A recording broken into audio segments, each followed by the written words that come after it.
Good morning, good evening, good night. Welcome to NFT Live on the Web3 Network. Happy Dan Kuhn Day, if that's what we're going to say.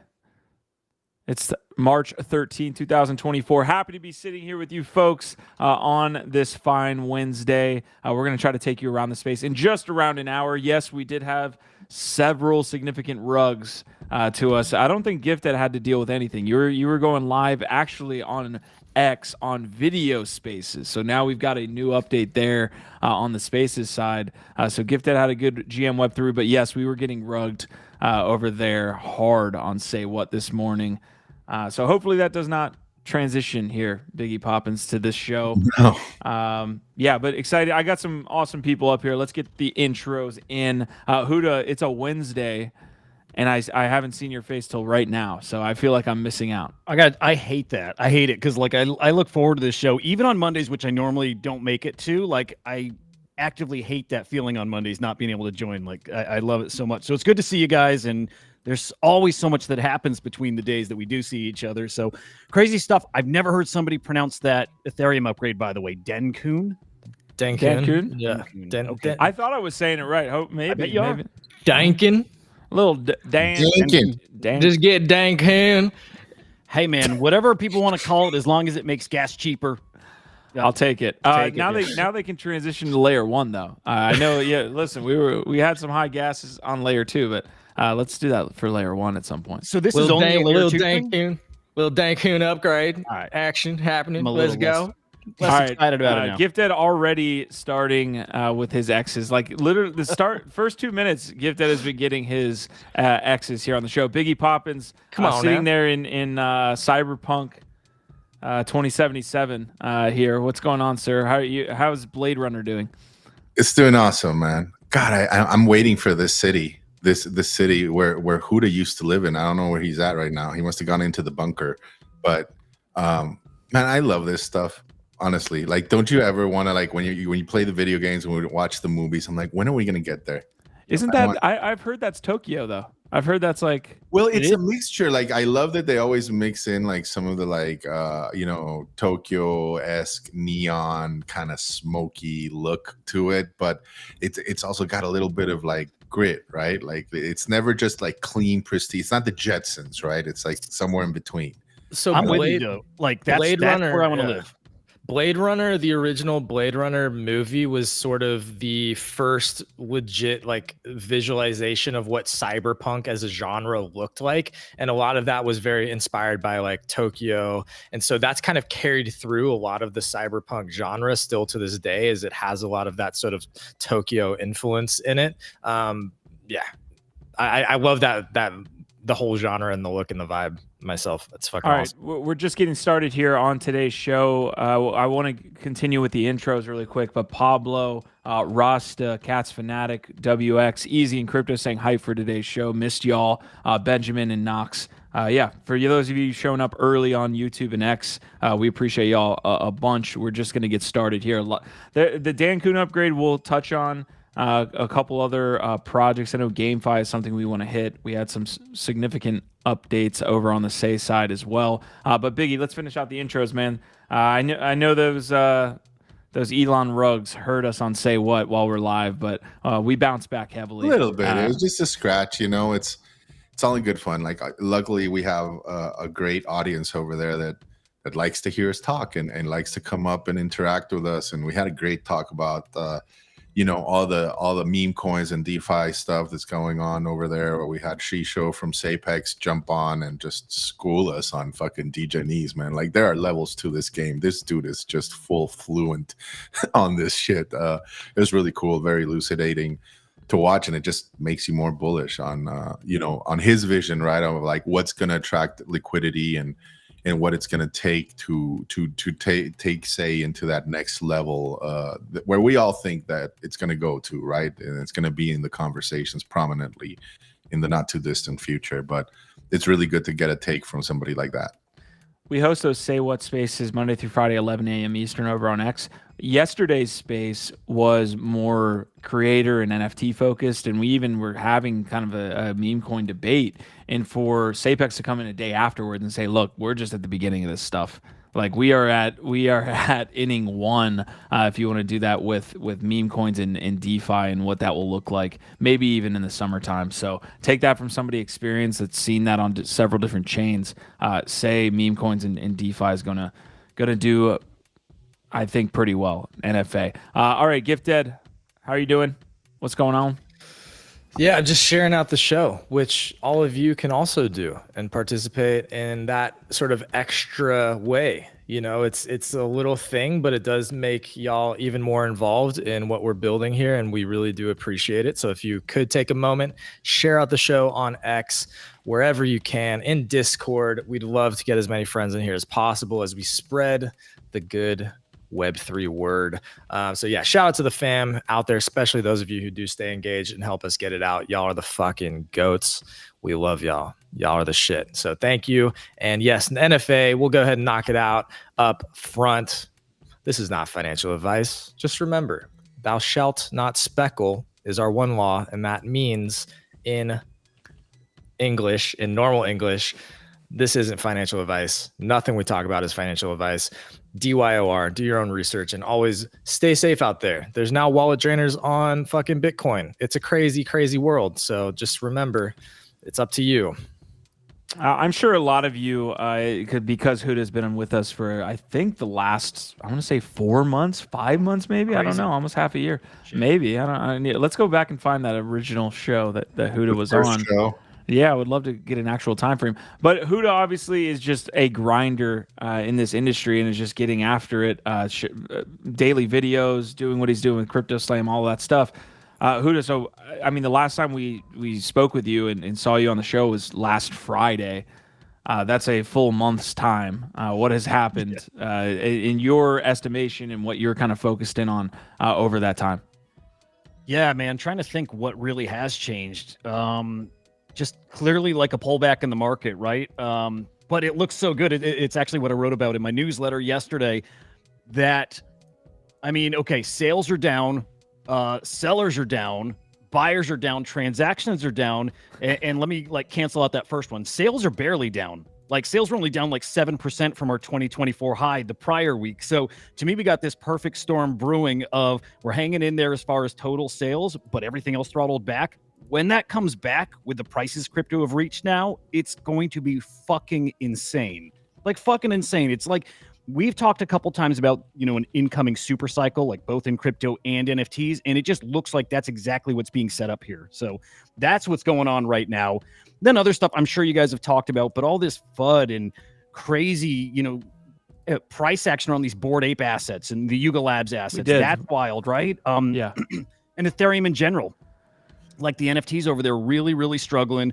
A lot of people still having that conversation about are things being repriced in USD, which I still don't think they are. But man, there's just so many narratives out there right now. And again, this is still the first inning. It's going to get really, really exciting. Can you give us a real quick, just your brief definition of like what the super cycle is, like how you understand it to be? I know like many of us here have heard it, but I think hearing it from somebody like you, Huda, might be interesting. Oh yeah, you're not going to get anything super technical. I use it because it's like a fun word and it maybe just helps describe what we're going to see. And so all I mean by that is a cycle in NFTs that blows away what we saw in 21-22. I really think that's going to look like nothing compared to what's coming here. I can add a little bit more technical analysis to why people are using these terms like super cycle. So a couple things. Because you have the ETF demand shock with the halving, people are basically seeing this as the equivalent of having almost two halvings at the same time. And because you now have that institutional, like legal means for literally hundreds of trillions of dollars to have an easy legal on-ramp, people are saying that this is going to change the way that this works.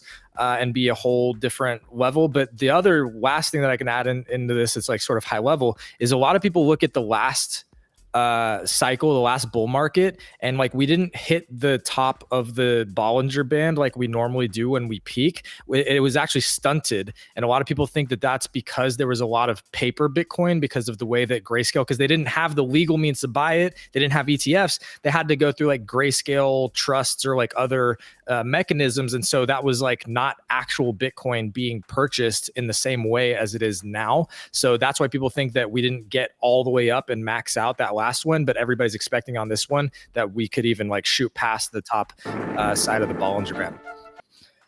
There's your visual of the super cycle Biggie Poppins. Yeah, It feels Yeah, like it's as simple as that. it's a bunch of different things all coalescing at the same time that we haven't seen before. Love it. All right, we're going to cover a lot around the crypto ecosystem. We're going to hit on some ETH stuff. Huda, we did have the conversation about Bored Ape, but even within that combo, I think my big question that I came out of it was more about ETH NFTs in general. I'm not trying to shift responsibility or shift kind of the talk, but really it's just happening across the board. What happens to ETH NFTs in general? The Dan Kuhn upgrade that we're seeing today, which we can touch on here in just a moment, just to give you guys an kind of a understanding of what that actually did. That's not going to help with ETH layer 1 fees. And what does help with the ETH NFT price floors? I think literally nothing except for vibes. Like when the Ethereum projects get cool again, the money's going to come back into those. I just wonder if their ceiling is different than it ever was before. And it's because, like you said, it's those L2s are super appealing to people now. And it's also because Bitcoin is so appealing now. Like ETH is no longer the chain that you go to for the premium NFTs. You go to Bitcoin for that. And just more and more Bitcoin is going to establish itself as that. So ETH NFTs are in real trouble. And really, I think it's price discovery going on right now that's masked by the price of Ethereum going up. It makes it look like the value's holding and people are repricing, but I don't think that's what's happening. Biggie, hop in here while I Dude, find this Dan Kuhn. I love it when Huda, he's being so kind and nice, like, and not saying they're fucking dead. They're going to zero. Yeah, right. They're not, but like, I agree with you, man. I obviously as an ETH NFT holder, I get very nervous, and I'm like, damn, dude, like we were expecting this hit, but this is different, right? Maybe going back to the super cycle talk that we were having, like there's different metas within the NFT conversation right now, right? And I'm, it makes me a little nervous, but it also makes me a little giddy, like to see how it's gonna play out. You guys know I'm fanatical about teleburning and what that is gonna enable and cause, right? And I'm really, really interested in seeing how this plays out, Huda, because I do think there will be a rift, somewhere there where you will see some of these premium art pieces be teleburned over to Bitcoin. And if they do catch a premium, I can see a land rush occurring, and I can see a lot of ruffled feathers within the ecosystem, right? Like, hey, you're no longer paying royalties. Hey, this is not on my canvas, my original canvas, right? Like this is no longer tied to the original contract, or it is, right? Like the umbilical cord will be there, but it's not on the same canvas. It's like, I'm not going to recognize it as an artist. Does that matter? If somebody says, hey, I'm not going to recognize it because you teleburned it, and I'm like, I don't care if you don't recognize it. It's tied directly to your contract address. It was minted on, it is your piece. But, an artist might choose to kind of shun that. And I'm very curious to see how collectors and artists end up having that discussion. It's going to get spicy, Huda, Yes, I think. sir. And so I'm interested in seeing hearing about those conversations. Like, I like these philosophical conversations, right? I think it's good. Interesting. One thing that I'll point to that I think is relevant here is, by the way, run back the tapes. I predicted that D-Gods would go back to Solana. That was a thing. Yeah. And just remember that them leaving and chasing the other chain narrative didn't necessarily ultimately work out, right? So I think that one thing that could happen is you do see a bunch of people hop onto these other chains to try and escape Ethereum right now, and in the end, for some of them it'll work out. There might be some of them that look back and say like, damn, that was the wrong move long term. I was sort of chasing a short-term narrative. And so what's the point? The point is narratives move fast. things on ETH are going to come back around eventually. Do you want to chase what's happening right now for the short-term benefit? Does that make sense for your brand and your community? Or are you ultimately better served by figuring out how do you like maintain and keep building where you started? The one last thing that I'll throw in on this that's interesting, you mentioned teleburning or going to Bitcoin. Solana is another one. Sansound just launched a new token standard. I don't know if you're able to pull that up, but it's called 3333. 4 threes. And what that allows you to do is basically move from Ethereum to Solana. So like this is a narrative that's picking up. People are chasing and trying to get out of Ethereum right now. It's hard for me to believe that there won't be some people that get caught in that short-term mentality and may regret adding weird layers and make, sort of separating your community or diluting your own, I don't know, your own thing. Yep. Yeah, great points. By the way, with DGods specifically, I mean, I feel like they're building the bridge that lets you go just wherever you want, right? Like it's not them migrating the whole collection over. They're just going to open up the bridge to wherever you want to move your asset to, which I like, actually. I hope more projects do that. I guess they're omni-chain, right? They're just they're saying, fuck it, we can't choose one. We're everything now. So Frank always gets, he likes to be in this place where like they're doing things for the first time. And so, like, if he wants to put his narrative out there and say, like, they're an omni-chain collection, go ahead. I just don't think the space is made up that way. I think you have these specific communities on these specific chains. The crossover is just weird to me. Like, there's already been omni-chain NFT. There is. Like, okay, what's the most popular? Is it Lil Pudgies? No, probably nobody uses them on other chains, but they are omni-chain. Okay. So. The thing that's interesting about this is because Q, you're very right that the way that the sort of the space that we're in right now works is sort of in like an identity of a chain and within a specific community. It's not even just identity; it's like usability too, right? Sure, but what I'm saying is that like, if I'm trying to think out a couple years and extrapolate to where things go with quote unquote mainstream, or just when you think about more normies starting to adopt the technology and what does that look like, I would not be shocked if the sort of like insular, we're say only, or Ethereum versus Solana, that just doesn't fucking matter. Because again, these people don't care about the tech. They don't give a shit. Most people, all they care about is being in the thing and it's doing something for them. What does this thing do for me? That's all I give a shit about. So I just wouldn't be surprised if the mentality that we have right now of like, we like to sort of be in a specific thing and understand the technology of why this is better than that thing. I wouldn't be surprised if in the future, none of that shit matters as it all gets abstracted away. I think you're right. To me, that's 2 cycles away. Like not this cycle, not maybe even next cycle, but the one after that. Maybe it's the next cycle. I don't know. It might be the next one. I think we're going to start to see some of that this cycle, but like for it to get all the way to that point, it might be a while. All right, real quick, I want to do a quick update on one of the main topics from yesterday. And Huda, we spent not that much time just because, again, it is that Memecoin piece. This is the Nick token, by the way. This is associated with Nifty Portal and the Nick over there. This is where we sit on a 4-hour chart here. So it has fallen back from a high of 0.08. So 8 cents. It's sitting at 3 cents, 3.5 cents now. Marty McFly's saying cannot wait till it goes to 0 with haste. But wow. Interested, Huda, in your take. I mean, that was the biggest thing that changed since we last chatted. That was really that. It was Nick becoming an overnight celebrity, which was wild. It was so cool seeing him on with Dave Portnoy, whatever the fuck his name is. Like, just that's wild. That's crazy to me.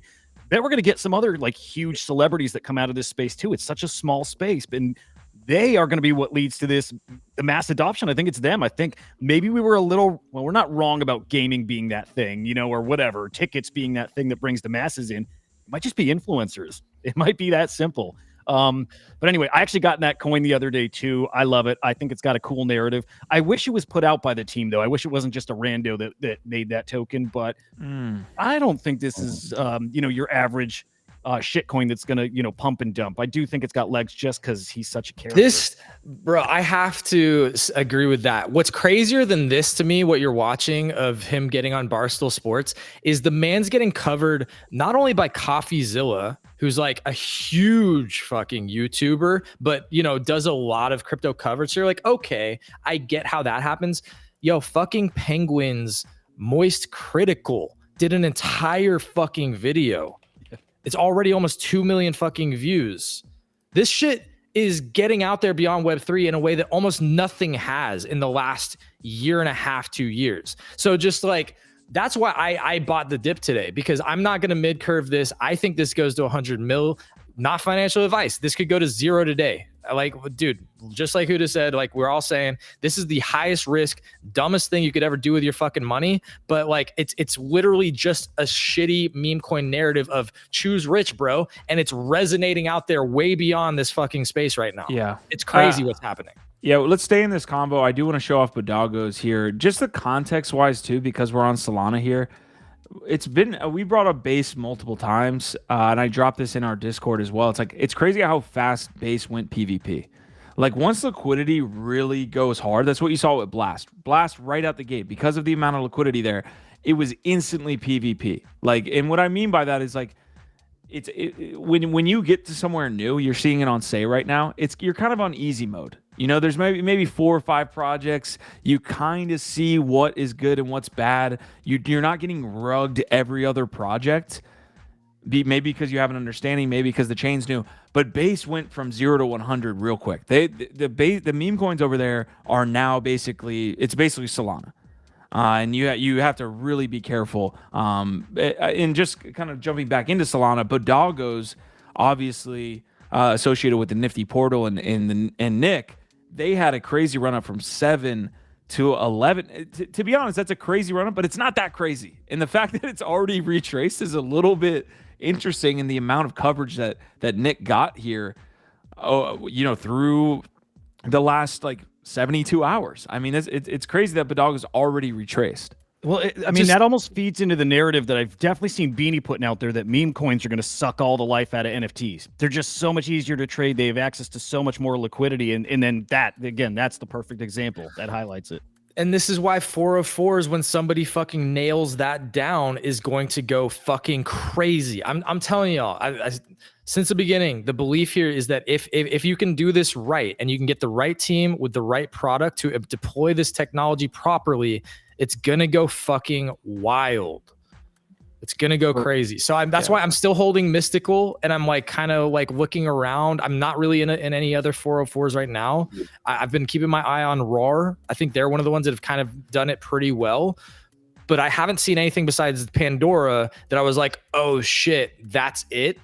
But somebody's going to deploy the 404 technology and that concept of combining fungible with non-fungible tech with a real fucking IP or a cool ass product. And it's going to go batshit crazy for exactly that reason, that you have insane liquidity plus the ability to sort of harness what's dope from a cultural identity perspective and IP perspective of non-fungibles. So this is like, I've been really thinking hard about this. So this is one that you might want to keep your eye on, Nakama. They're using 404 for this this mint, not financial advice. I'm just keeping close tabs on it. I think it can do well. I've been really thinking about this GIF, like what it takes, right? Like to make it something that people want to hold and interact with, right? And not just necessarily trade around in, right? And the closest thing that I've come to a conclusion so far, and help me out if this makes sense, Huda, because it might sound a little convoluted, but like, so you have usually in these collections, let's assume it's a PFP collection, you have a number of rarity traits, right? And while while there is a certain gamut of the rarities, right? Like they're still somewhat limited, even with a 10K collection, right? Like a really rare, trait, say on a 10K collection is what, like maybe 10 of these items have that trait. I wonder if like doing something with 404 where you can add, not infinite amounts, but just a substantial amount of rare traits to where it's very hard to re-roll into these traits, right? Like where you maybe want to constantly be re-rolling, and when you hit that trait, it is so hard to get it that you never want to trade that thing as a token again. You keep it as an NFT and you sell it that route, right? For its appreciation, for its rarity. But basically it incentivizes people to keep re-rolling and trading this token in and out to be able to get particular traits that are, you know, that are more desirable. But I've yet to see a project really nail that, right? Like to really come out with an artistic concept right now. Feels niche. Doesn't feel like you can do that at scale. Well, I think you could. Picture if NBA Top Shot somehow had a way you did that, and you roll the right trait, which is going to be the rarest thing ever, but you get tickets to, you know, the NBA Finals or something like that. But it's determined, it's based off this one trait. There's definitely stuff people can do with this. It's so early in their life cycle. Yeah, it's an interesting gamified way to like get people to trade. You're thinking like, oh, buy chocolate bar so that you can get the golden ticket at Willy Wonka. Like that's kind of where my mind goes with it. I think it's just I wonder. I don't think obviously doing this on Ethereum is effective. I mean, if you really want people to interact with this token, trade in and out, and try to go for these like super rare traits where, you know, let's say instead of 300 rarity traits, you have 500 or 1,000, and it's really hard to get into some of these, right? Like you probably want to do it on an L2 or maybe one of these high performance blockchains like Solana or say. But yeah, I think somebody will crack that nut, and it'll be very interesting to see what that is. All right, no mint date officially here. We have a mint price for these NFTs. Supply is going to be 3,333. It looks like there's an OG and a first come first serve whitelist. So that's the details. This is for Nakama. Oh, okay. This is on say. You're informed here. No. It should. Well, I mean, it's on the pin post. It's Ethereum, you know, but yeah, interesting project. Looks like it has some talent behind it, and so let's see if they can pull it off. All right, real quick, folks. We are on NFT Live. We do these shows. I almost said spaces just because we've been in it all morning. But we do this show every single day. We have been for about the last 2.5 years to 3 years. It is the longest running NFT show on YouTube. Definitely excited to be covering the space again this year. We'll touch on some of the top projects. But if this is your first time, we're here every day, 1 p.m.-ish. Monday through Friday with these wonderful co-hosts here. A lot of updates to be coming to the show as well that we'll get out to y'all. Okay, a couple different quick updates. I know the Pac Moon stuff, so we haven't really been covering Blast that much. So I do want to get to that. But the biggest news of today was that the Dancun upgrade went live on the Ethereum mainnet. So essentially, you know, whenever you see upgrades and you see the term hard fork, don't get freaked out. This is literally how they upgrade the chain. They move it from one kind of state and they fork it and then they move on, and that's the new kind of state of the blockchain with the upgrade intact. So the Dancun upgrade does the bare minimum to extend the data usable by rollups on Ethereum, which should lower transaction costs on layer 2 solutions. This is a step in the right direction, but ultimately rollups built on top of Ethereum remain very throughput constrained and are forced to adopt extreme centralization measures. That, you know, being a Say maxi here, although we're blockchain maxis here, but we obviously spend a bunch of time having heard this last piece. There's a step in the right direction, but rollups built on top of Ethereum remain very throughput constrained. Is very interesting if you have been getting into Say, because Say does not have those constraints with the parallelization feature that they've kind of invented at this point. You can make the claim. A lot of people in the comments as well. Any guys, I'll get to you in just a second, but any comments here on the Dancun upgrade here?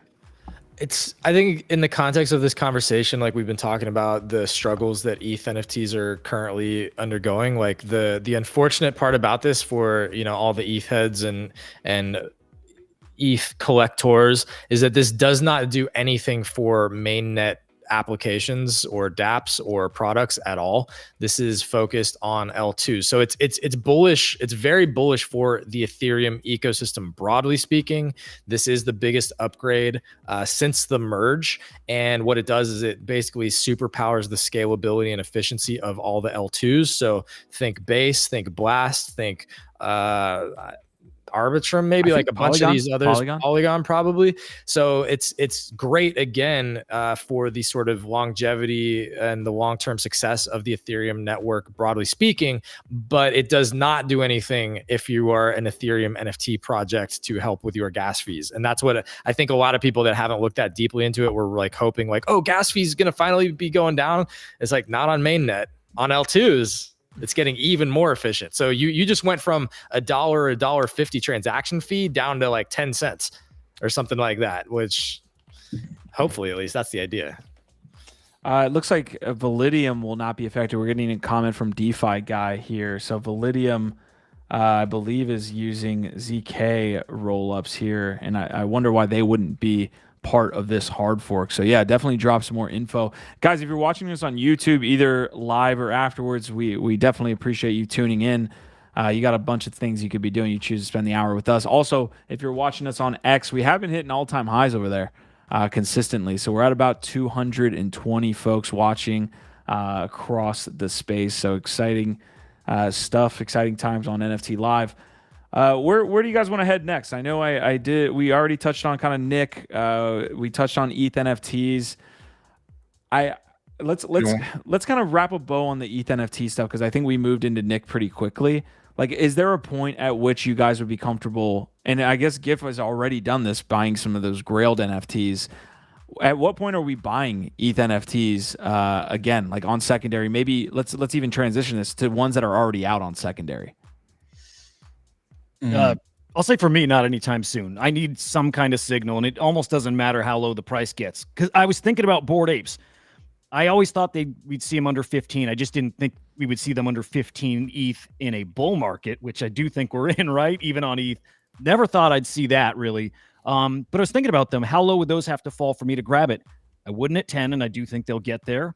I don't even know what 5. I don't know. Maybe 5's around the place. So like we're pretty far off from where I'd be buying some of these NFTs. I don't know what I'm waiting for either, but definitely some kind of signal that other people are interested in ETH NFTs, and I don't get that signal anywhere right now. 5 ETH would be absolutely wild. Like, what I almost use Bored Apes as a reference point in a lot of ways to ETH NFTs. Like, if Bored Apes are at 5, what is everything else at? Yeah. Also, we talked about the flippening happening with Pudgy Penguins. Again, I love that we are able to kind of bring in the CyberKongs here, because they flipped Bored Apes. Some people even call them their community calls them the true apes, the true OG apes. Yeah. They were able to flip Bored Apes as well. I mean, once upon a time, I think they didn't flip punks. Maybe they did. They were at one point, I think, the most expensive PFP, and it was for about a week. It's gonna. I don't think other projects are going to suffer quite the same way the Bored Apes are. And I also wonder. I'm curious your guys' thoughts.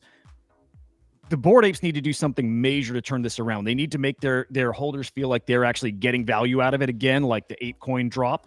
Could they ever do like the Rect Guy model and actually give equity in the company, or is that off the table now because they have such serious investors? But that's something I like with Garga back running the steering the ship. I'd be like, that's something somebody like him would do.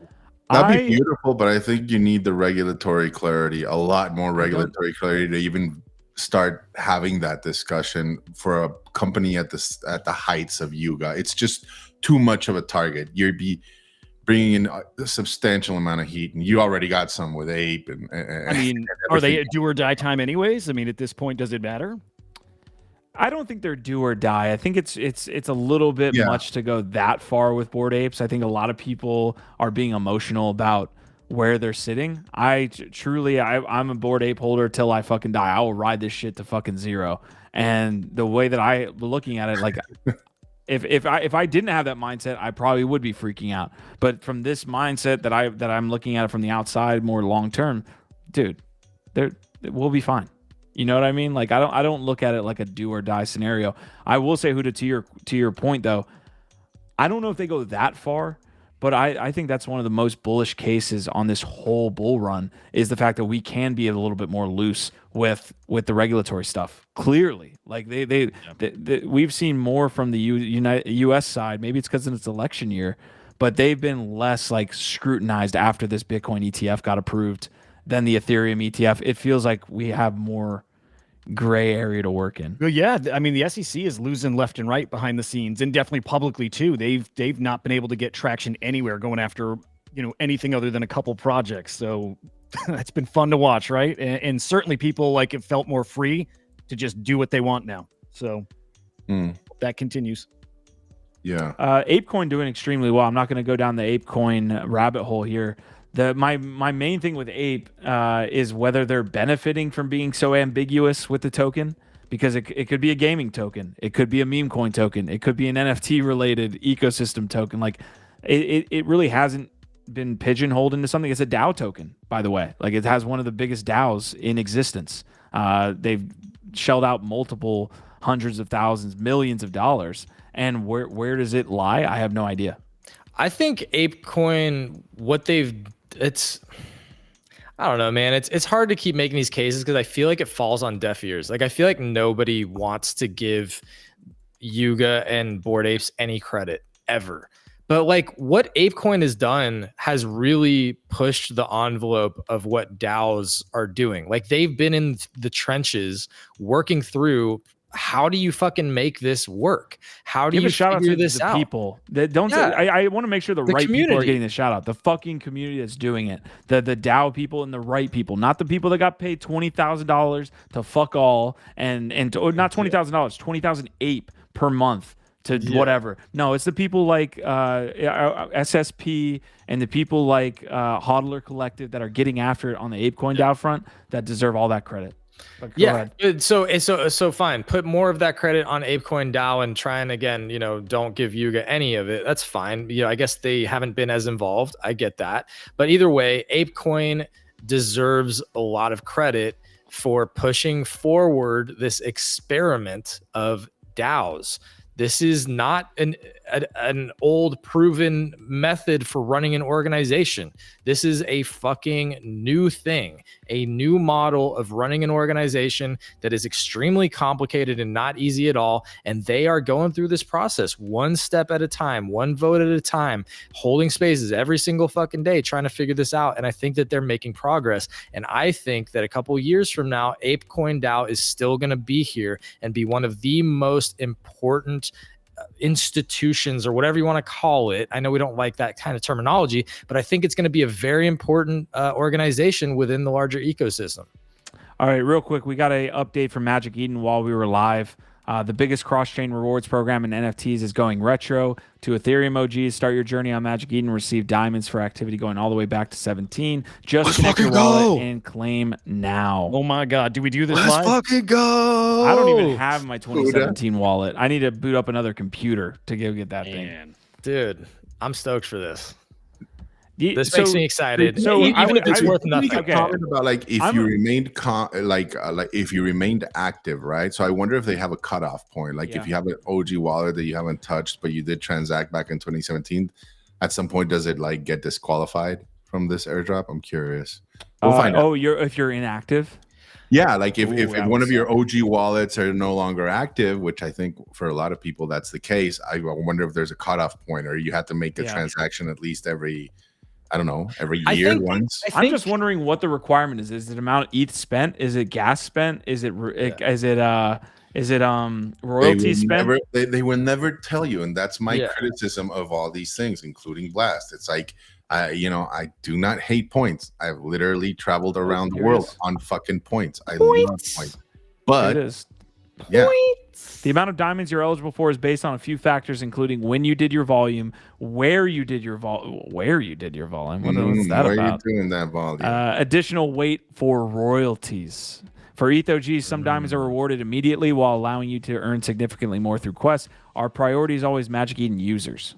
But see, the best way to earn diamonds is through using Magic Eden. This is why retro volume on Solana and future volume on Ethereum are both weighted higher than this retro job. Jeez. Let's read this one more time. This is why retro volume on Solana and future volume on Ethereum are both weighted higher. Because they're talking about on their marketplace. Okay, but the volume that hasn't retro volume on Solana is because Magic Eden was originally in Solana decks, And then Ethereum going forward is because now they have their wallet and they want you to use that wallet. Yeah. All of this is great. I would love some fucking numbers. That would be nice. Like, hey, this is the multiple you get for this type of volume here. That's usually how credit card point systems work. It gives you an idea of how you want to play the game and what you want to do.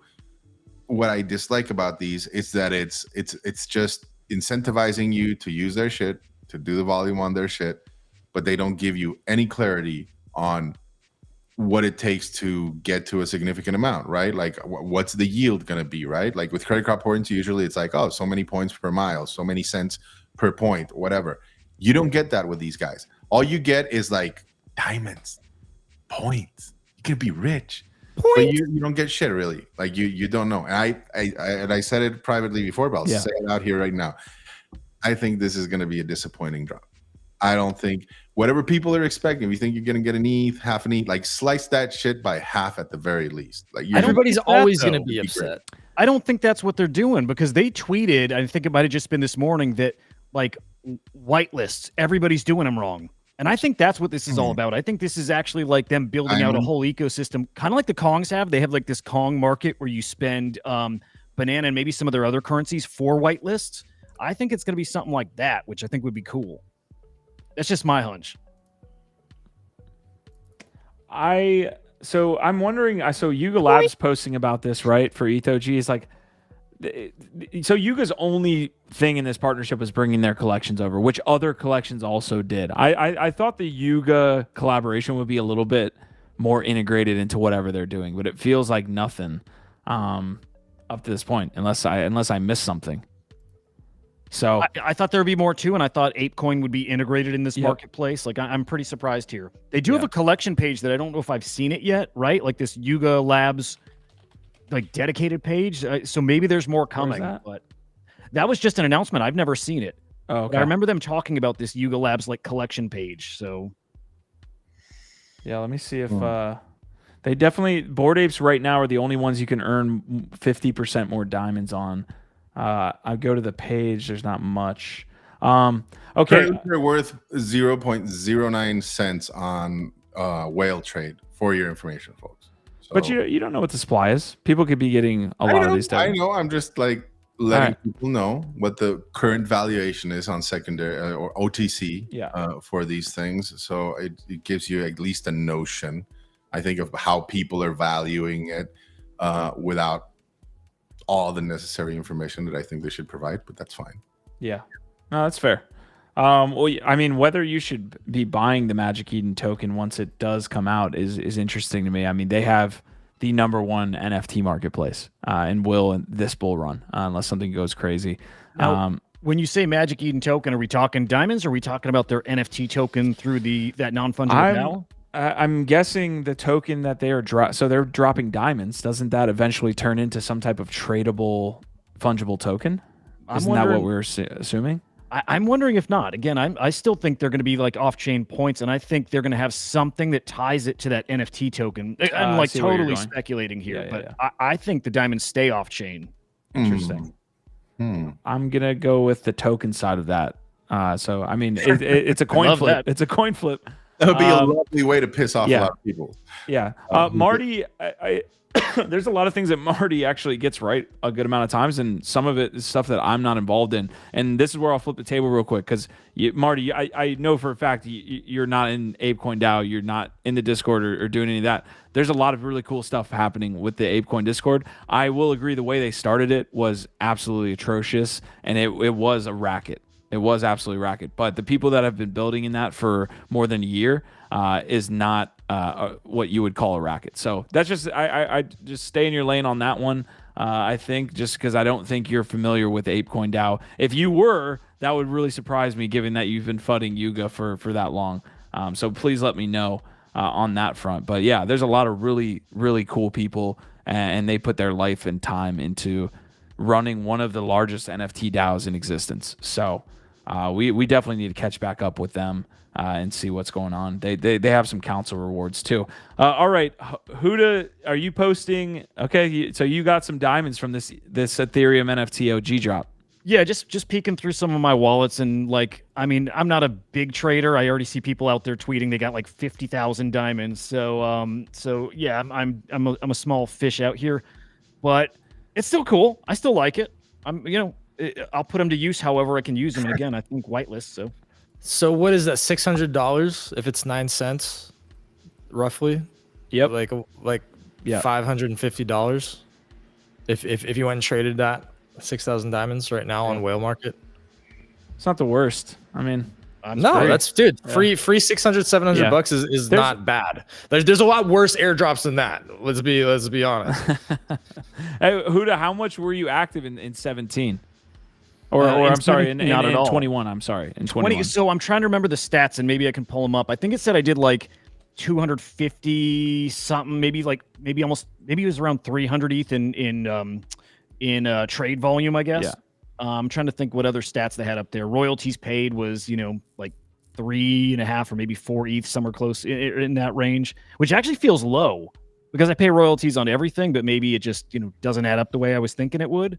Okay. Trying to think if there was any other like standout numbers, but not really. So you just connected. So I'm gonna go check. I need to fire up my old, honestly, like laptop and computer to go back into that OG wallet. But you just connect and claim. It's simple as that. Okay. Yeah, that's it. Now it does give you a lot of multipliers. There's these quests, right? And I think it said if I complete these quests, that 6,000 I claimed on that wallet turns into like 30,000. Oh, so a pretty big difference. Yeah, there are multipliers on Magic Eden, so that's cool that it like sort of retroactively can multiply your existing bag. That's fucking cool. That's so cool multipliers for using it now is it the multiplier you're going? I'm that's what he said. I mean, yeah, we got to look into that. But if so, that's some alpha right there. If you can multiply what's already in your bag, that's it sounds like go do these quests and you can earn up to this. So yeah. Kind of like what Blast does with their points, where they give you like 10x points or something. All right, I'm gonna check the Magic Eden Whales market real quick because that's what needs to be looked at here for Magic Eden. I'm seeing points filled at 0.07, so 7 cents. I think Marty's off of 0. Yeah, I think Marty's off of 0 though. He's saying that's 5,300. That would be insane if that was the case. And I think historically, whatever you see OTC before they release these things, it usually dumps. So yeah, I'm thinking these things are going to be at around 0.03 cents. See 0.8. So yeah, I mean, like you said, 10. Free money. Like I won't scoff at it, but yeah, I'm not going to be tweeting and doing and jumping through hoops and all the bull crap that they're probably going to try to get people to do. I don't care. It's like Pablo's asking where are the multipliers. If you go onto Magic Eden and tap on the diamonds and then on the ETH page and you scroll down a little bit, it should be on the ETH rewards page, have all the different activities and things you can do. Biggie won't be doing it though. Biggie's not going to do any of that shit. No, maybe. You never know. I might surprise you. Scroll down a little bit. There you go. I see. Quest collection offers. Okay, there you go. Yep. All right, that was the quick Magic Eden update. They hit us with that mid show. We appreciate them for that. Usually people wait till after. All right, so Huda again calling for. Maybe we should start a poll. Will these diamonds eventually be a fungible token, a tradable token? I'm interested in that. Pull it up. We got to pull it up. Well, they're diamonds now. They might convert into that token, right? Or it's like 10 diamonds for an ME token or whatever. I don't know. I'll tell you this, Huda. Like Proof and Moonbirds try to do a lot of those types of things, right? With Talon's marketplace. And I think the reception's been so-so. Like some things are pretty cool. They did have like some options for like whitelist. I guess it depends on the whitelist, right? And what you're doing there. But I'd be surprised if I don't know. If you're an artist, why would you want to use, and give privilege to like massive diamond whales from ME and not to your holders, right? And do the whitelist, a whitelist that you can control, a whitelist that benefits you, that when you retweet and tell your friends and all this shit, the links come from you and go to your socials and not to, because Magic Eden somehow is going to try to drive them to their platform, right? I'm not saying it's impossible. I'm wondering if that'll be the best use of these things. I can definitely see it maybe for like raffles. I can definitely see it maybe to like be able to like get into like these already like well-known pieces that maybe Magic Edens can have like a market for. I know like that's something the Talons Marketplace did, and it did really well. Like they raffled out squiggles and different stuff like that.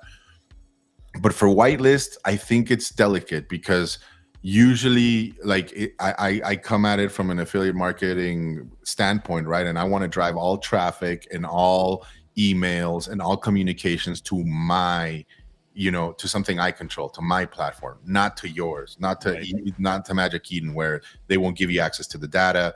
They won't, they'll probably just capture that value, and then, I don't know. I don't see it working out well there. I can see it going either way, because I can see simultaneously that there's plenty of reasons why they wouldn't want to go down the on-chain token route. Obviously it can be complicated and the regulatory clarity isn't necessarily there. So there's definitely complications with trying to launch a token. So I could see why they might just want to keep it as a digital currency that they use for raffles and allow lists and whatever else. But I also see the argument that I think probably a lot of people are expecting this to turn into a token at some point, and they're going to face some kind of backlash if they eventually announce here's the things you can do with it, no token. That will create a backlash.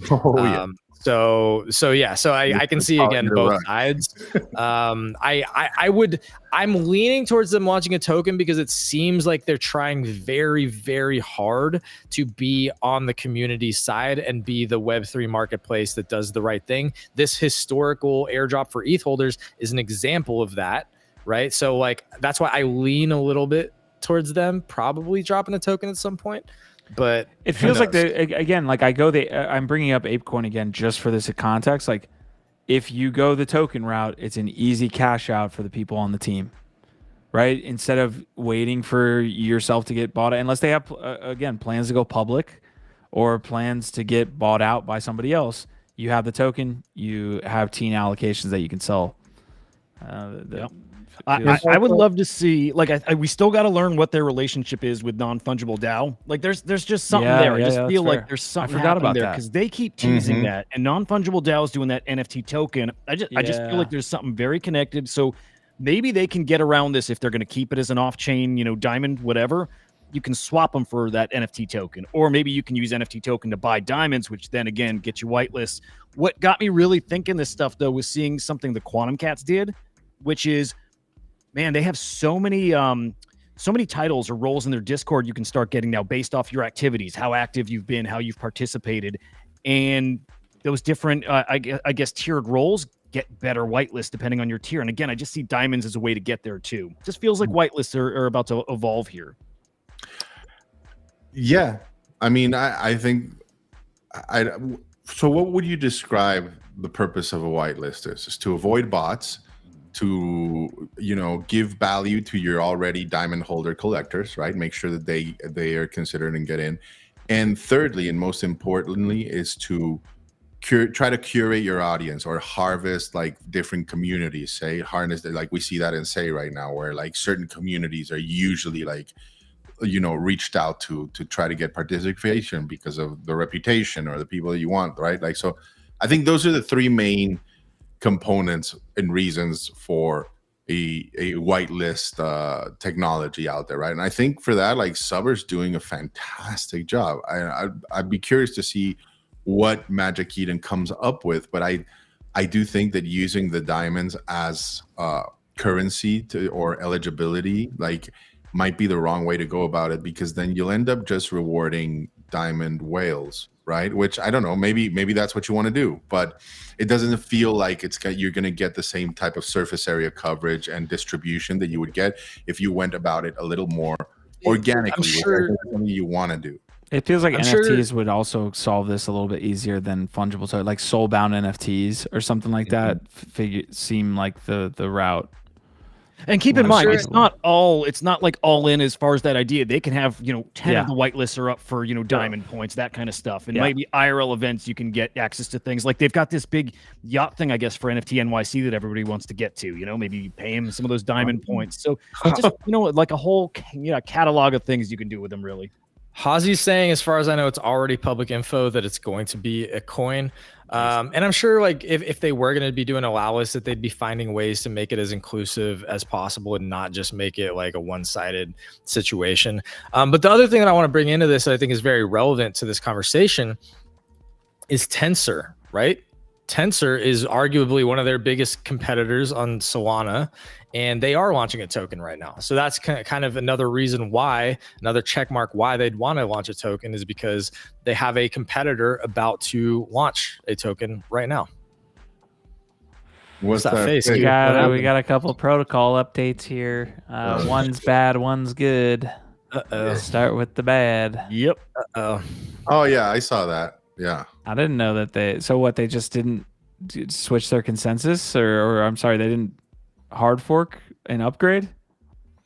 Oh shit. Growing pains. I saw that and just dismissed it like as nothing really too I serious. guess they have the Dankun stuff. I mean, that's not Iggy, not serious. If you like blood, they this might produce- be the time to go shopping. The main net know, that has maybe. $2 billion on it stop producing blocks. It's okay. No, I'm not saying that it's okay, but I'm not surprised that it happened, being how young this chain is. It's not even a month old. We were expecting clunkiness. We were expecting some issues to arise.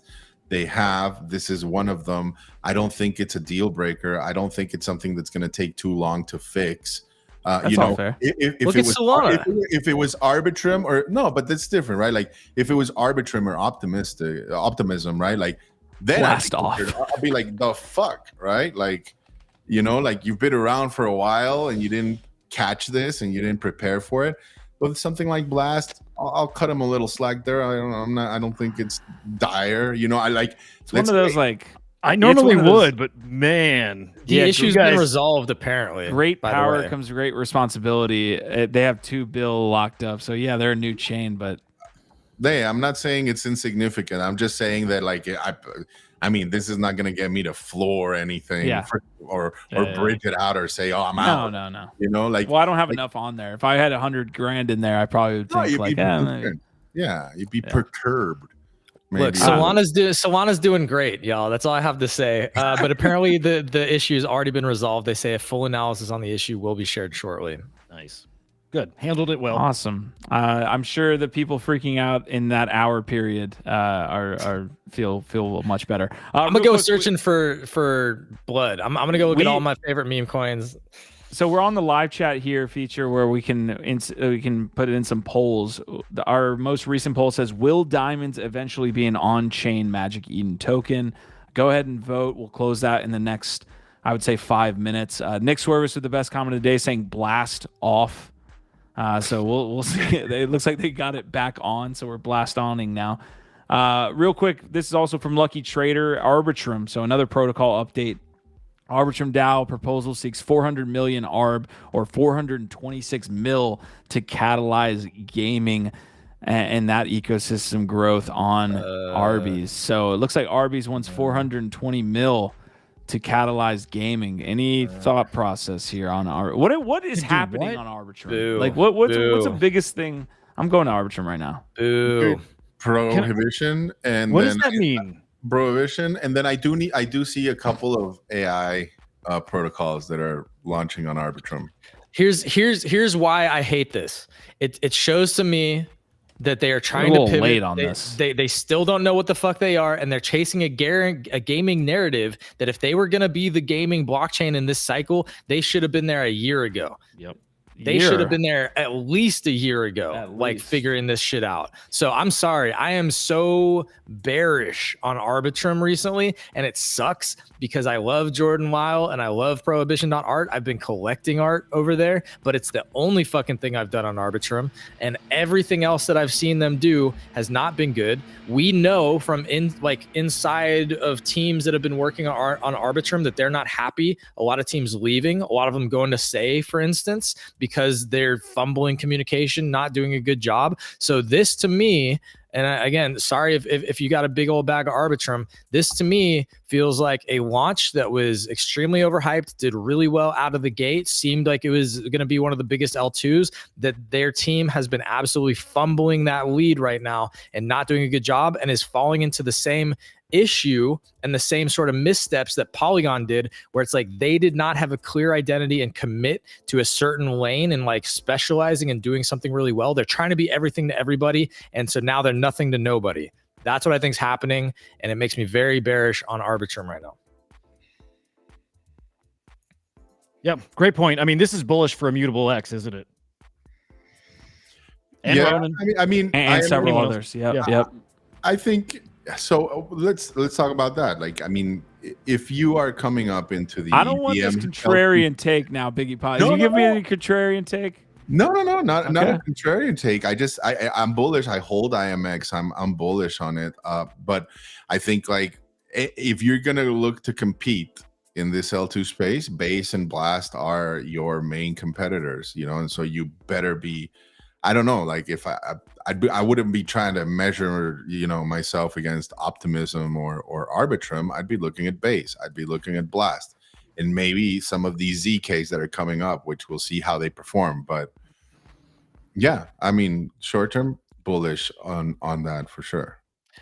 I just think that like for any of these chains to like do really, really fucking well and not just become sort of like a second, third, fourth tier and eventually sort of dry up, they have to do one thing really fucking well. Like when you think of that chain, you have to be like, oh, there's that one product or that one thing, that solution that everybody knows about because they're killing that thing. When I think of Optimism, they're doing fucking tech stacks that are backing up other fucking ecosystems. So they figured out how to be sort of an infra play. When I think about Blast, I'm like, oh, this is fucking GambleFi on steroids, and they've got the whole native yield thing. Like, okay, I know where they're going. They're doing that. When I think about Base, I just think of this as like, this is the ultimate DeFi financial L2 that's Coinbase liquidity adjacent. It's going to get out to everybody and, you know, be bringing on a bunch of fucking big people. And it's got the DeFi stuff already handled because they're going to get everything listed on Coinbase priority listings. And they've already got some big meme coins that are fucking killing it over there. So it's like when I think through these different competitors, if I can't immediately be like, oh, there's a couple things that I understand what your chain is for, it's doing this better than everybody else, like I think you're in trouble. It's why Polygon has not been doing as well, because they should have, in my mind, committed to being the B2B chain, not trying to be B2C. Be the fucking guys that are supporting the Nike platform, supporting the Starbucks platform. Be the fucking enterprise infrastructure, you know, custom platform chain, whatever that is. In my opinion, they should have just been the brand infrastructure play, but they tried to be fucking everything to everybody, and I think they fumbled a lot of their lead because, again, it's too confusing, and you're not a B2C brand, Polygon. You're fucking not. So anyway, that's what I see Arbitrum struggling right now. They're not B2C, and they're trying to be B2C, and they're trying to be fucking everything, and it's like, dude, you got to figure out how to do one thing well, bro. Easy in Crypto saying, I'm lagging on Base and Blast, need to spend some time and maybe a call with a friend with knowledge. I think both do well. Biggie Poppins explaining that. Yeah, there is. We're waiting for you. Maybe you should hop over to NAC. We'll see what you got going on. For those of you wondering what that is, by the way, we're coming up with some updates relatively shortly here to explain it all, to unveil everything. But Base and Blast will do extremely well this cycle. Base definitely had a moment where it was just hot. Like if you were there, you profited really well. I think it's in a weird spot right now. A lot of the tokens struggling. There is some that are doing well, but it's not that up only that you saw in February and I've been doubling down. I've been doubling and tripling down on Mochi and Toshi right now as they're dipping. Probably do well.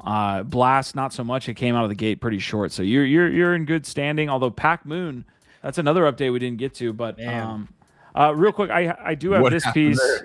It's launching today. Launching in like the next hour. Airdrop. Pac Moon airdrop. Like, shit, did that rug now or something? No. Just that sounds like the one. Okay. Yeah. Right on. Hey, Hey, so two things. One, I am ending the poll. Let me see what we ended at here. Let me see if I can. This was over fungible token or off-chain token? This was. I'm going to end the poll right now. And with that, 72% said there will be a Diamonds eventual on-chain Magic Eden token. So It's 72%. conclusive. It's conclusive. That's how you know all it's going to happen. Now they have to. Now, So. send this to Magic Eden. Other thing I want to update folks on. We got another Friend Tech trailer. This could be bad. Dude. Yes. No.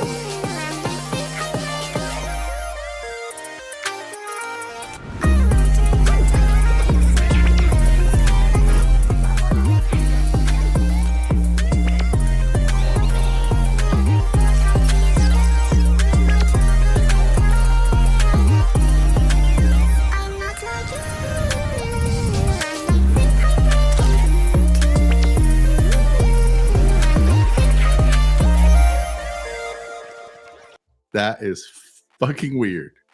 Yeah, I didn't like that. I'm going to be honest. I don't want to stick my foot in my mouth. It feels You like like the a movie. very much Korea, like Korean based culture is like. I think Racer's Korean. Like I will go out and say that, or like lives there. I could be totally mistaking that with Japanese culture. Again, I'm just not. What's up with those bunnies though? That's what I mean. I like the branding. Like I actually like the way Racer brands things. I just his execution's fucking terrible. You don't like this? You didn't like this trailer? It's strange. It's definitely That's strange. the point, bro. That's the point. What about this space is normal or average? Everything's attention economy. You got to create the strangest fucking thing you can because you get people like us talking about it. This is amazing. I love this. This is the best thing I've seen today. Okay. Vicky Poppins. The fuck? He's like, No, nah. no, He's like, okay. not my world. Not my world. No, man. Yeah, man. So the post actually says FriendTech V2 is launching the week after 420. Points have been trading as well. Points have been trading on Whales Market. I don't know what the last piece was here for Whales. I need to check What are we FriendTech going to points. do for 420, by the way? That's next Wednesday. You tell me. That's not next Wednesday. Yes, it I is. got Vicky, something. You're I got the wrong. something. You're the wrong month. wrong sir. month. Sorry. You wrong need to month. take. You're already at 420. I want to get to 420. Oh, dude, it's on a Saturday. Okay. You're just losing co-hosts. Dude. I've been holding this for literally like a You want year. to eat oh, I thought it's a blunt. This is like a crazy Super pre- blunt. Poly Prepackaged? X board hash prepackaged blunt that has resin on it. This is intense shit right Oh here. shit! It's Bored Ape.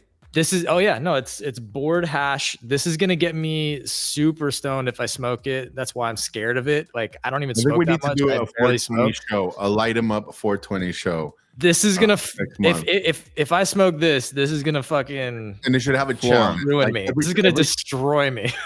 It should have a challenge, like, and every time like a board ape sells or something like that, you have to take a hit. Oh Oh god. my god, that sounds dangerous. in this market for sure. Huda and Biggie Poppins would be completely fine on that episode, and me and Gift Ed would be just absolutely floored. Dude, Yeah, I barely smoke anymore. Yeah. All right. The last thing I wanted to get into, guys, because we do need to shut down the show. The GameFi narrative is 100% picking up. We talked about Maple's story launching on Avalanche. I think Avalanche is leaning into what Gifted was talking about. Let's get a couple more games into our ecosystem. Let's build this out. They're doing some pretty cool things. We've been talking about GameFi for a while. It's been one that we've been interested in. We were talking about Prime being at $40 in the bull market. That might be FUD. Like it might honestly be 80 at You this said point. you told me 80 originally. I said so 80. I remember saying Yeah. 40 on the show. You might not have said it on the show, but you told me you think it goes that high at least. And yeah, look, that's just doing incredibly well. Again, shout out to that team. They're fucking like Mr. Gone. Yeah. Talk about Have operators. you seen the shit that they've put out in like the last 2 Dude, weeks? go look at it. Let's trailer maxi that shit up, bro. Like, dude, they talk about high quality operators. They are amazing. I love what they're doing. Yeah, see, Bored Ape is in this gaming token, bringing up the same thing. So they've been doing okay. Ronin is going to fly. This is not financial advice. Do your own research. Is at $4 now, $4.30. Alluvium has been doing well. Star Atlas has been one of my longest holded bags. The last trailer was so cool, man. Dude, that Which blew one? the Star Atlas trailer, right? Yeah. Wait, which one? I mean, the this was like with 4 or 5 months racers ago. and everything. Oh, I need to see what you guys are talking dude, about. I mean, you playing? everybody, fucking all the gaming influencers were covering it. It was that big. Like, it had that kind of crossover. They're like, holy shit. Holy shit, I haven't seen it. Oh, I kind of my- have seen it. Dude, it's bonkers. I feel like we watched that on here Talking about- together. Yeah, you talking about this one? It's like a 20-minute trailer. Yeah. We watched this. I don't think I saw this one. Dude, that's crazy. There's one where it's just in-game, in engine, and like taking you all around these worlds, and like just no loading, no nothing. It was wild.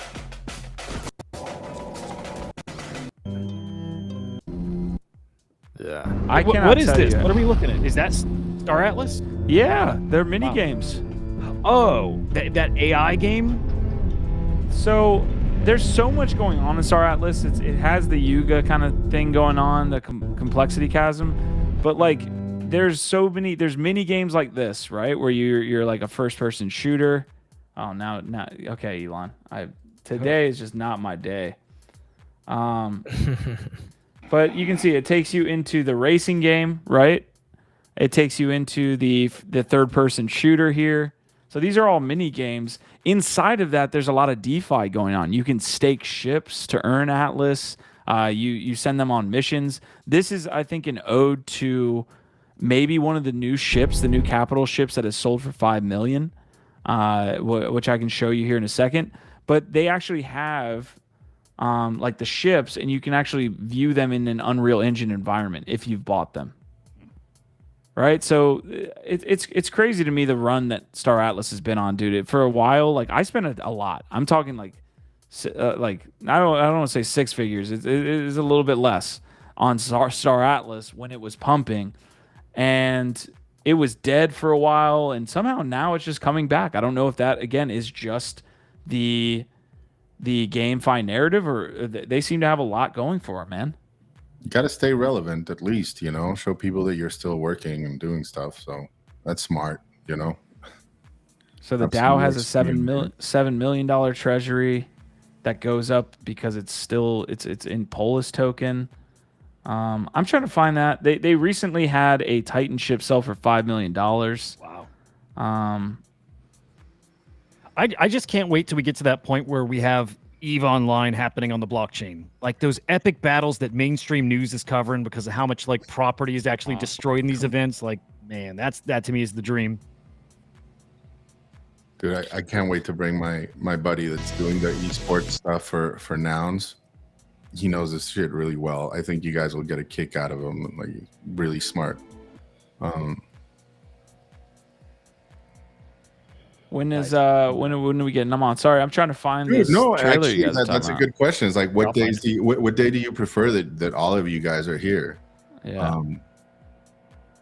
Yeah. All right. It feels like we might even need Mike Wagner in to come and talk about Star Atlas. It's just that there's that much shit going on. That'd be dope. So let's do that. Yeah, Parallel's doing some crazy shit. Like, it is not just a card game. Like, and I know that was the kind of meme before, but they've been releasing some gameplay from like basically like, I don't know. I gotta take you guys into this, man. But anyways, Biggie, let's have him on whenever. El Toro, I am not sleeping on Root Network. I am so pumped about it. The Readyverse and Spielberg doing Ready Player 2. And I'm curious to see if that will be integrated into that world. Severe, uncharted landscapes compelled leaps in evolution and the adoption of extreme physical transformation. A time of peace would prevail for the Forsaken, and for the favored, boundless pride in all their triumphs. While those lost in time embraced a greater power that defied all understanding. Now their ancestral home beckons, ushering in new conflict. All are prepared to fight for what is rightfully theirs to claim.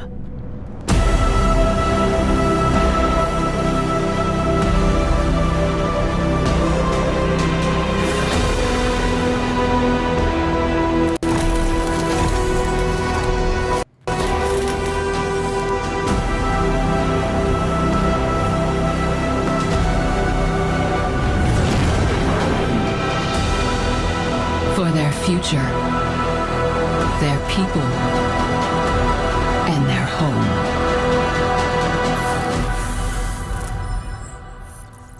Damn. I am rock hard. Bro, that's like the quality of these different factions and how they've created their own individual like brand identities are so strong that like the moment that you see anything, you know exactly which faction they're highlighting. Like, you know, it's Marcolian, that's Catharia, that's Earth, and that's Shroud, that's Augencore. Like, you just know because of the palette is so strong, the style of each of them is so unique. They went the Like, Magic the Gathering route for sure. bro, it's so well done. This is absolutely one of the best Web3 native IP that has ever been created. It's fucking amazing. I'm telling you guys, there's so much more too. It's wild. I mean, you could take a look here, Huda. We're gonna get to that trailer too. Oh, that's not it. All right, Huda, we could jump into the Star Atlas piece here. You're saying this is essentially a trailer that launched recently as well? So this was months ago, and again, I think we did look at it, but like 4 months ago, and it's more like an engine demo, but this was crazy. And this is the one that had those influencers reacting and just blown away. Okay. Nice.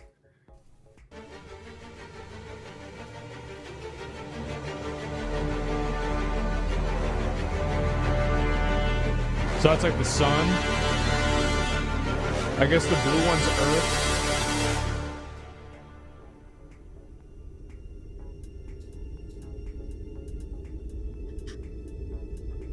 This is like 20 minutes long, by the way. Oh, okay.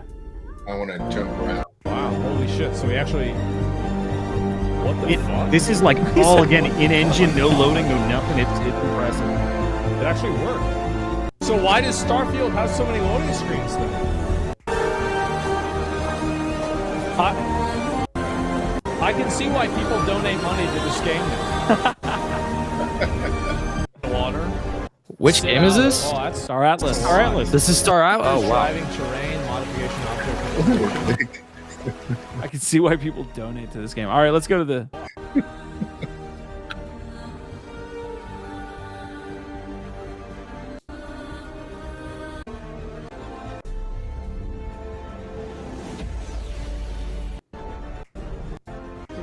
Wait, this is a moon? Bro, that's not a moon, that's a rock. Bro. What is this? This can't all be one instance. It's wild. Like, there's got to be some trickery going on there, but like, it's just this seamless thing, and they definitely said it is. Yeah. Like this a lot. Yeah. Holy shit. Holy sh... Q's gonna watch the whole thing like once we're done. Oh, yeah. And I He's gonna sit down. It's impressive. It is. Hold on. unbelievable, man. The server meshing tech, the stuff is insane. Yeah. Well, like, this what is the fuck. You're gonna be selling this into other devs. This is why I believe that other side is going to also like be a far leap ahead of like what Nifty Island or anybody else is doing, because they've been focusing on the infrastructure of how do you create these incredible instantiations that can support more people and more stuff than anything that's existed before it, right? So that's part of why I'm still very bullish on what other side can do, because I think that they have the money and they've taken the time to create something that is actually, you know, a couple steps past anything that's a quote unquote metaverse that's ever existed before. And you start to see like, what's the future of open world gaming look like here? It's like actually a fucking universe. Well, like, I'll tell you what, though, I was hoping that was the case, but man, after what they've showed, which isn't much, I've left thinking they actually haven't done much of anything. It's definitely M Squared Improbable that's been building out the engine for it, but to me, it didn't look like that Yuga Labs has put much I don't know, efforts into it at all. And then maybe they just can't show it yet, but based off of what they've said about it, how far off it would even be, and again, just seeing what they did, I don't think they've done hardly anything. it's tough for us to talk up here about it because we're not game developers, so we don't know what it takes, right? Like Star Atlas, they just showed us all of that, but like how many people were in that instance, right? Like was anyone there, or was it just like that, you know? And then the other side has the other problem. It's like, well, if you have 1,000 people in here, how hard is it to build that out? I have no idea. Right. I don't know. Plus Star Atlas or Citizen? We keep saying Atlas, but It's Star Atlas. Citizen? Star Atlas. Okay, gotcha. Star Atlas is Star they've been Citizen going is for, like- the first the Web 2 game. Got it. Okay, maybe I'm mixing them up. Are we going for 4 hours today? No. We're ending here.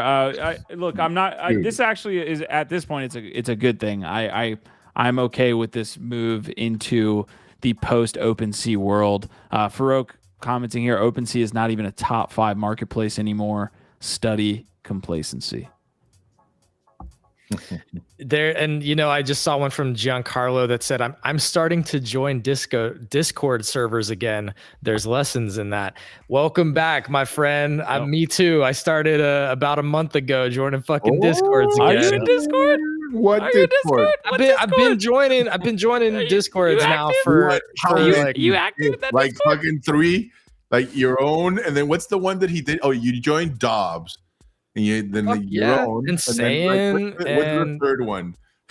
Dot. I joined Dot yesterday because I'm gonna fucking burn or just get the fuck out of that. Yeah, that's done, by the way. I think Dot is dead. Yeah. What? Wait, what is? Don't say that, Q. Did you say Dobbs? Dots. No, Dob is never. How dare you? I was shocked. Oh, how dare! It's definitely Dot's definitely. Dead. It's rebranding. Q. Dot. Oh no. Sure. Look, this could be the time to buy, Q. This could be your moment to buy. Jenny Wells. All right, I cannot wait. Marty, is Marty still here? I'm pinging Marty. Marty, I know the video is like 20 seconds ahead. Before I play this video, I need to know Marty McFly is still here. Oh my god. We are running. Oh Lord. Guys, this was a great episode of NFT Live. We're already over. Plus. If you listen on X or watch on X and YouTube as well, or we appreciate you guys a bunch. Our vibe, our tribe. We're gonna be here tomorrow. Same thing, same time, every place, or this place. All right, I'm dead. I'm having an aneurysm. Huda, go ahead. Please click my link and show it. This is how I got to end. This is my segment. Oh, this is okay. So this we're is just my doing your goodbye. segment. Okay, this is my gift to you guys. Okay. This is from Huda. I don't know what to expect. You go. I don't know. I really hate when people ask me what I do. So literally like half. I really hate when people ask me The what I nose do. is so literally, like, similar. I really hate when people ask me no. what I do. So Would you gift Ed? Oh no. Would you? It's gonna haunt him. I'm done. Like, he's about to go back in this Okay. coffin and just fucking call it a day. You're gonna choose Rich. Y'all are wrong for that. Y'all are wrong Choose for Rich. that. The nose is still there. Biggie Poppins. Dude, that was disturbing. It's gonna haunt my dreams. I know it. OVOT fam, we'll see you tomorrow. Reverberture.